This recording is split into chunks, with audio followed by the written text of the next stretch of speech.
Извинявам се, че не съм качвал дълго време, но това видео се надявам да ви бъде полезно. Това ще са топ 10 невероятни факти за Земята. Но преди да започнем, ще ви моля да се абонирате, ако искате да получавате още информация и видеа, и да оставите по един лайк, за да покажете, че видеята ми ви харесват. Така. Нека да започваме. Номер 10. Най-голямото живо същество не е китът. Най-голямото същество на Земята е гъба в Орегон, която заема площ от близо 10 квадратни километра и е на 1000 години. Това е доста интересно за мен.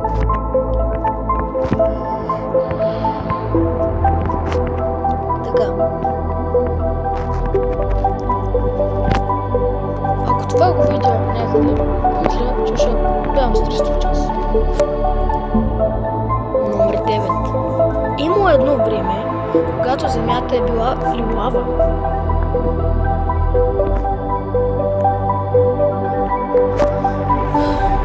Знам, че звучи странно, но някои учени вярват, че преди милиарди години първите организми не са използвали хлорофил, който е зелен, а друга молекула ретинал, която е отразява виолетова светлина. Планетата изглеждала лилава в космоса.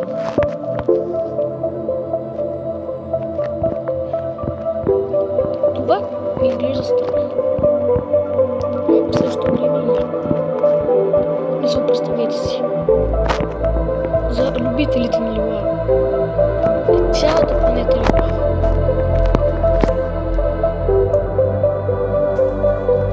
Факт номер 8. Магнитното поле е на път да се обърне.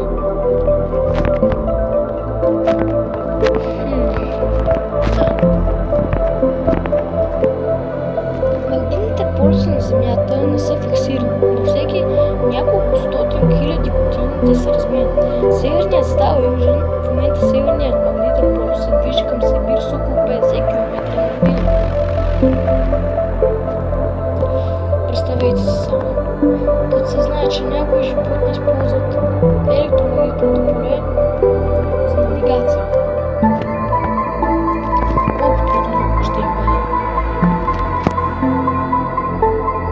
Номер 7. Гравитацията не е еднаква навсякъде.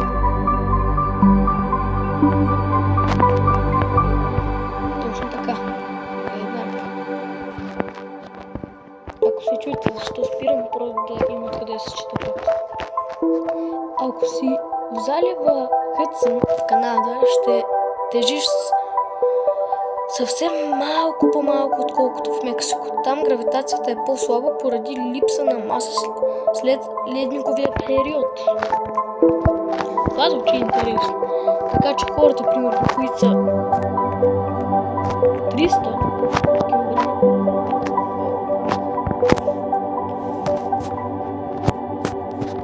ще могат там да са полеки.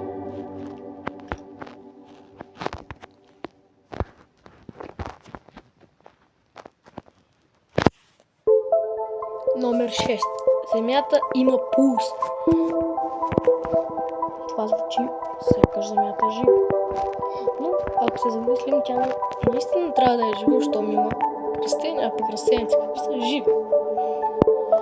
Така, на всеки 26 секунди планетата ни генерира лек микросеизмичен трус, пулсация, чието произход учените все още не могат да обяснят напълно. Смята се, че е свързан с вълните на Гвинейския залив.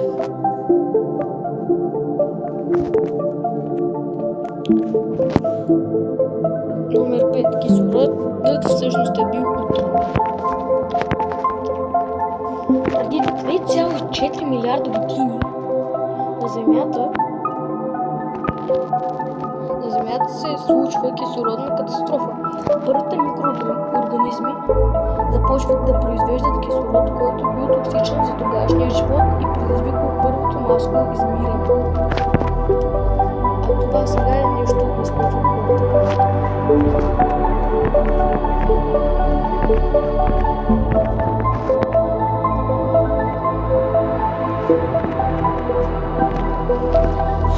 Номер 4.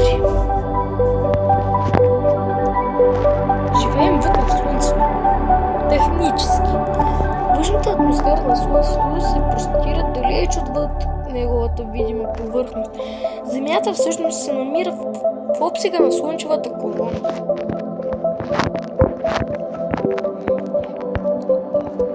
Това би било яко, да живееш вътре в звезда.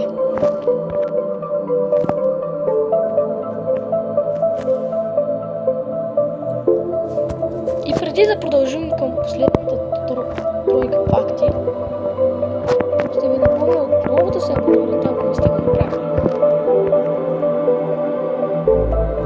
Так, да продължаваме. Номер 3. Имаме подземен океан на 600 км под повърхността. Минерал наречен лимфотит е затворена количество вода, което е 3 пъти по-голямо от обема на всички световни океани взети заедно. Това ще да е яко, ако можехме просто от един камък да пием вода. Представете, в пустиня сте вие сте в пустиня. Изкарате един камък от чантата си и започвате да пиете от него.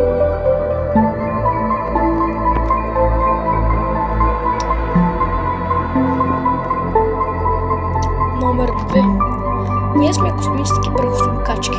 Всеки ден върху Земята падат около 100 тона космически прах и микрометеорити. И реално планетата става малко по-тежка всяка секунда.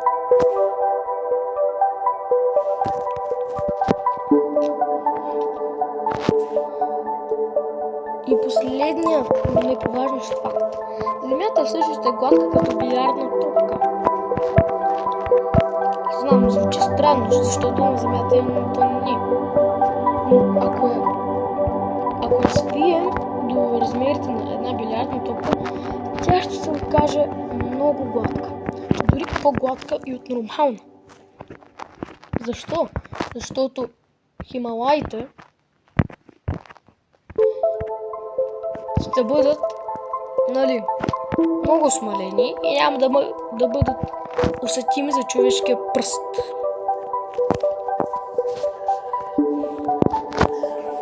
Хаштаг бонус.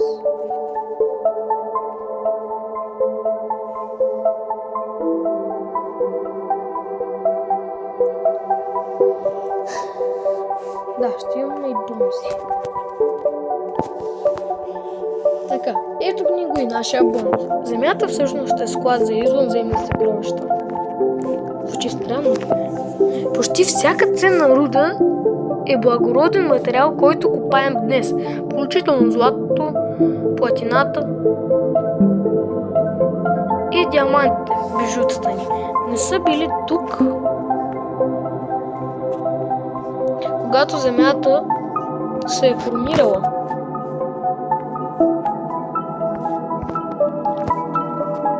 Преди милиарди години, докато планетата била още разтопена топка, цялото първоначално злато е потънало дълбоко в ядрото заради тежестта си.